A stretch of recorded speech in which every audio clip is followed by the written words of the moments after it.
Rahm Emanuel, Obama's chief of staff, was President Clinton's senior advisor. In 2000, President Clinton rewarded Emanuel for his years of loyal service by appointing him to the board of directors for Freddie Mac.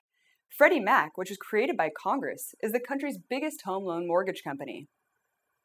At the same time Freddie Mac was deceiving investors with false profit reports, Emanuel was its director, and he made more than $300,000 in just 14 months. This unlawful activity is the driving reason why our government was forced to bail Freddie Mac out with hundreds of billions of taxpayer dollars in 2008. As chief of staff, Emanuel is Obama's top assistant and has developed a close relationship to the president. The New York Times reported that he played a critical role in the selection of nearly every Obama cabinet and staff member.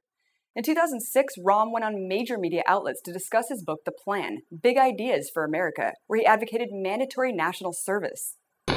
Citizenship is not an entitlement program. It comes with responsibilities. Everybody somewhere between the ages of 18 and 25 will serve 3 months of basic training and understanding in a kind of civil defense.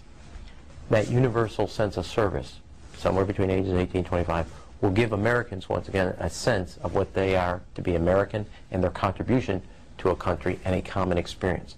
And you look at World War II, well, that was a draft, but this is not a draft, it's a universal service. He also wrote of his desire for a 100,000-person increase in the size of the U.S. Army and the creation of another domestic spying agency. Once having dual citizenship between Israel and America, Rahm has a strong allegiance toward the American-Israel Public Affairs Committee, or AIPAC, arguably one of the most influential lobbyist groups in government. We currently provide Israel with $3 billion a year in military and economic aid. Rahm's father, Benjamin, was once a member of the Jewish terrorist group Irgun. Irgun, a militant Zionist group that operated in Palestine, wanted to secure Israel's independence by any means necessary. This included deadly hotel bombings and violent massacres of innocent people. One of the biggest reasons why anti-American sentiment is so strong in the Middle East is because of our unyielding economic, military, and political support for Israel. Today, I will be speaking from my heart and as a true friend of Israel. And I know that when I visit AIPAC, I am among friends. Good friends.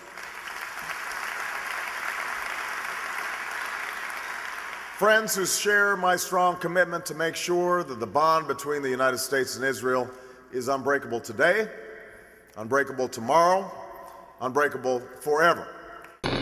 Philip Zelikow, executive director of the 9/11 Commission, even admitted in a speech that the main reason why we invaded Iraq was to eliminate a threat to Israel.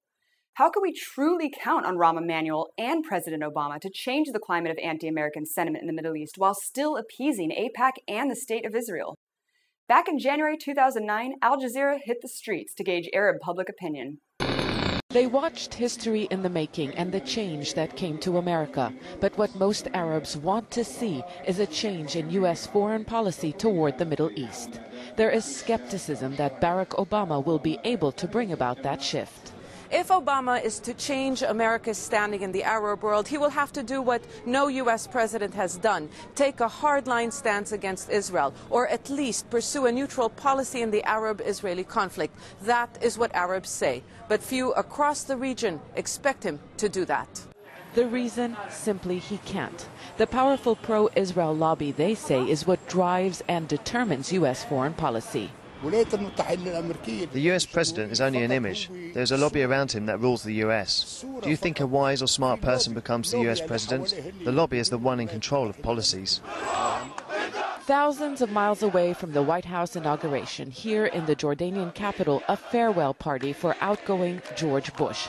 But no celebrations to mark Obama's swearing-in ceremony. What we'll have a foreign policy that is framed in terms of values, but practically and fundamentally defending the same interests.